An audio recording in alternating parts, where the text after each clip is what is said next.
Hello and welcome back to Beyond the Veil background information. We're doing an angels and demons profile today, and we're on to the angels again, and we're going to do about Archangel Ariel, or Ariel, however you prefer. So as usual, we'll do a brief quote from one of my stories I'm working on that this character has mentioned. Then I'll give you the background information I have on them and their existence in literature, as well as the character profile I've created for them. So hopefully you'll find this interesting.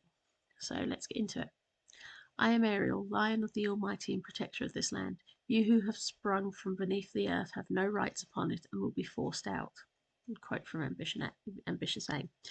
So today we're talking about the Archangel Ariel, counted as one of the seven princes who rule the waters and Earth's great lord. Immediately I think a certain mouse-related company has popped into your head and you're assuming a feminine angel. In recent years, possibly due to this, the Western world does often assume the name Ariel, meaning Lion of God, to be equated more with the feminine. But considering the most famous Ariel I know after that is Ariel Sharon, I should tell you the name is often considered unisex and has more meaning than just that of an angel.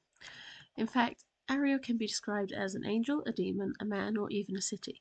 In fact, Ariel is often equated as a poetic name for Jerusalem, and on the whole is a very strong name.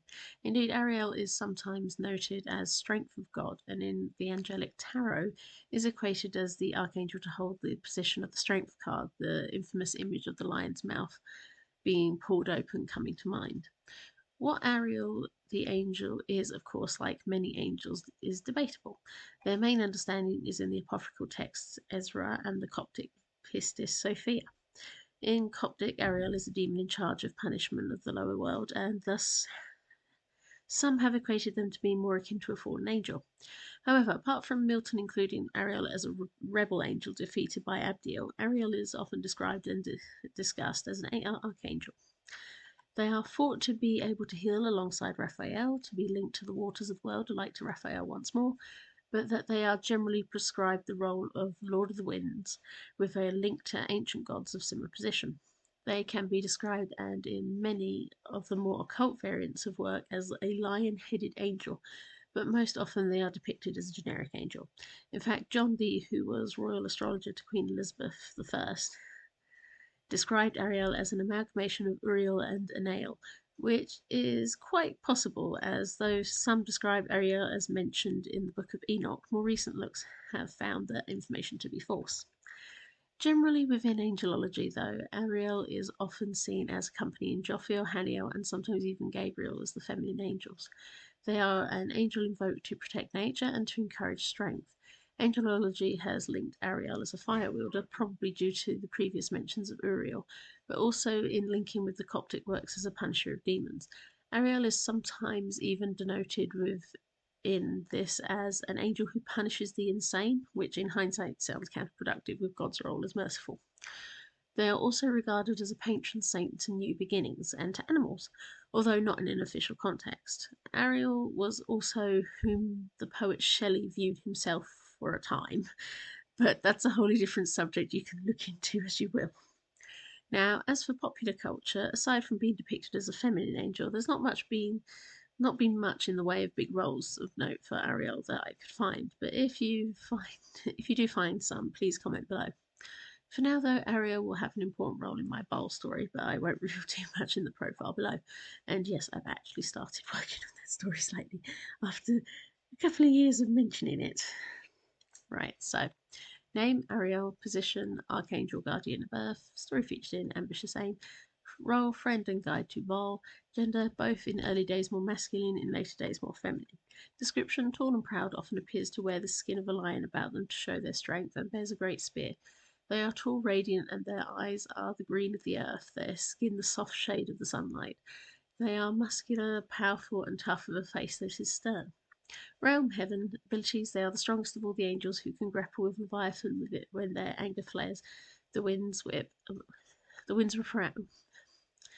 The winds whip around them, and where they stab the ground with their spear, a new spring of fresh water will emerge.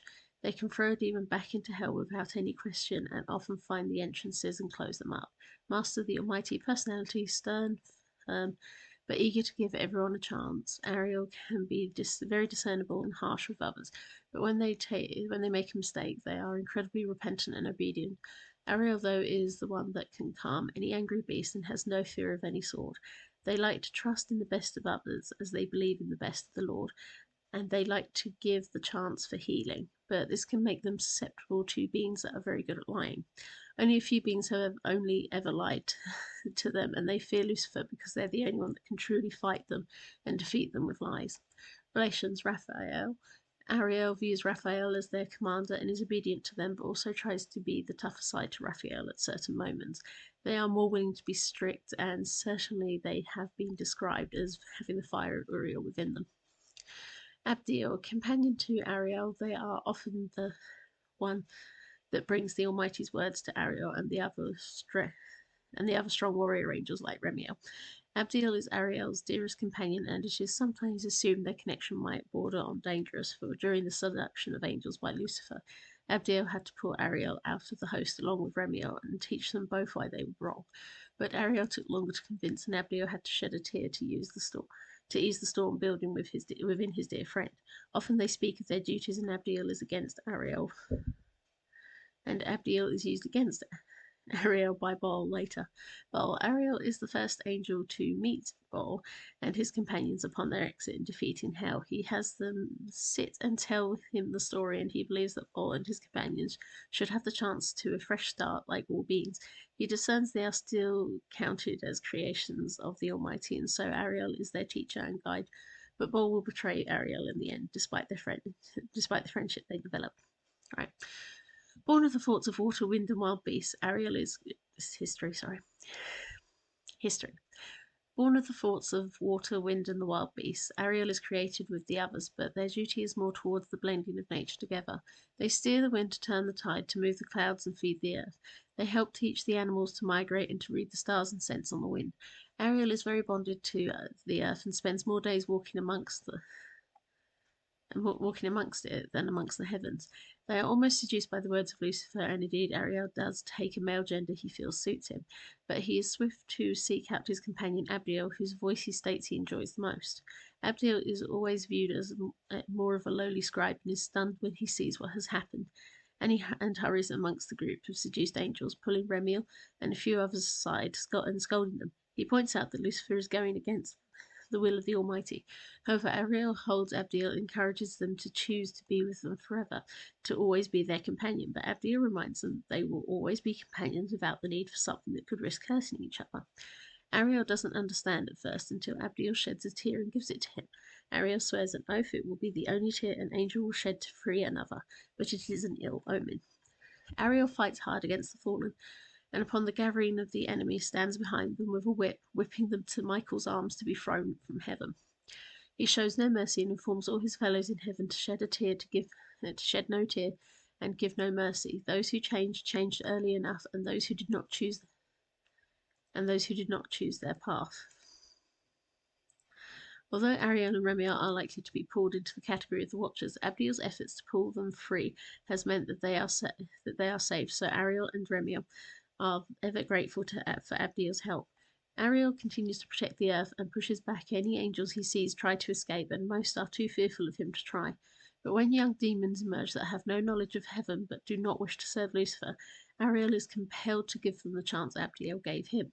He sits and speaks with their leader Baal and learns all about what has happened to his group and their lives. He learns that they are all hellborn, but that their intentions are not to bring harm, and they have a love of the earth. Ariel is compelled by Baal's stories of Mammon's garden that he tended to and protected, and how Mammon had told him of the beauty of the earth. Baal is quick to praise everything and wish to be a guardian, just as Ariel, and so Ariel goes in deep discussion into a court session with the other angels to speak on their behalf. Under Ariel's guidance, they are taught to be good citizens of Earth and to interact very carefully with it. But whenever Ariel spots a problem, he brings them to Baal to be told off. He doesn't think to punish himself, and constantly his decision to bring them to Baal starts to create something terrible. And it is only when Baal gets the better of Remiel that Ariel sees the horror they've created and must work within the rules to try to stop this. Final comments. Ariel is a figure, I have to admit, is partially shaped from Bjorn in The Hobbit, the giant man that the ponies go to for hiding, and certainly isn't afraid to step close to where the goblins live. But when I felt to use my main inspiration of Milton to build his relationship with Abdiel, but also were, but then I thought, felt to but then I felt to use my main inspiration of Milton to build his relationship with Abdiel, but also work into my main narrative. So I hope they will be interesting when it's their time in the story, when I get there. Anyway, next week we're going to talk about Leviathan, so hope you're intrigued by that. Thank you for listening.